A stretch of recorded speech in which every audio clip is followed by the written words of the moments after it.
Hello, my name is Liora from Texas. Choose the best part. Today's promise. You keep him in perfect peace, whose mind is stayed on you, because he trusts in you. Isaiah chapter 26, verse 3. Today I wanted to tell you ladies how the Lord always makes a way, even when there seems to be no way. He literally makes me lie down or sit still when he knows that I need it. We all know that sometimes we can get so preoccupied with the things that we must do on a daily basis, and sometimes we can get overwhelmed or feel like we don't have enough time. But there should always be time for him, because he will help us to manage our time when we put him first before anyone and anything else. There are some days where I have so many things to do for the ministry, chores around the house, errands to run for myself, or go help my dad. Every morning I spend time with my Heavenly Husband when I wake up, but there are times when I know that I just need more time with him. I can feel it in my soul. Then the thoughts come to my mind. Okay, I'll stop in a little bit and talk with him, or I'll take a break in a moment.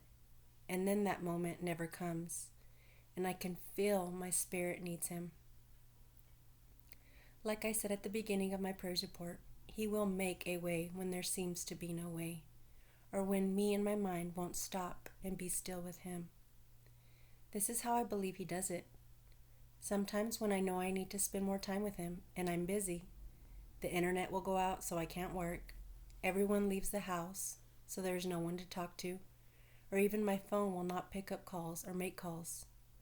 That is when I know that he is calling me to be with him. I need to remind myself that when I feel that my spirit needs more of him, that is his way of alluring me to him.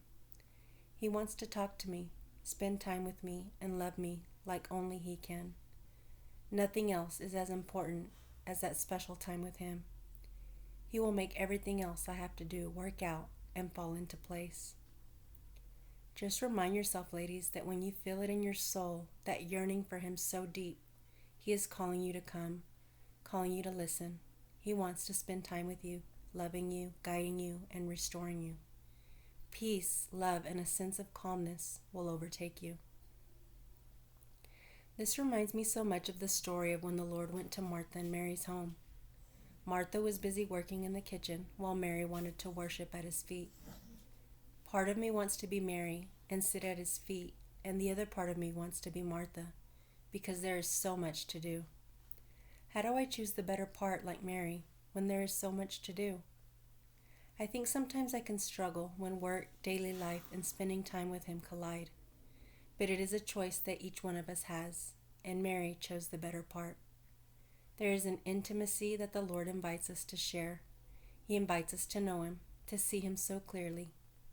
Next time you feel that deep yearning within for him, stop and sit at his feet, or sit in his lap, because few things are needed, or indeed only one. Mary has chosen what is better, and it will not be taken away from her. Luke chapter 10, verse 42. You keep him in perfect peace, whose mind is stayed on you, because he trusts in you. Isaiah chapter 26, verse 3. Look to the Lord in his strength. Seek his face always. 1 Chronicles chapter 16, verse 11.